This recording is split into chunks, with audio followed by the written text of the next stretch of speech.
Salutare și bine v-am găsit la un nou videoclip. Astăzi o să ne jucăm GTA San Andreas. Doar să se instaleze, o să revin când este gata. Bun, am revenit.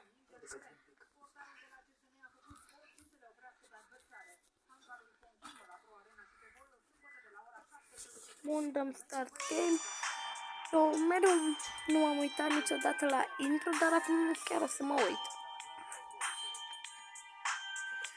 Grand Theft Auto San Andreas.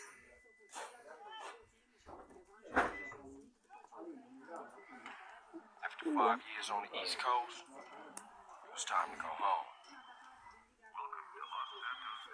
What's up? Carl is sweet. What's up, sweet? What you want? This mama. Ce face cecanul ăsta? Habar n-am.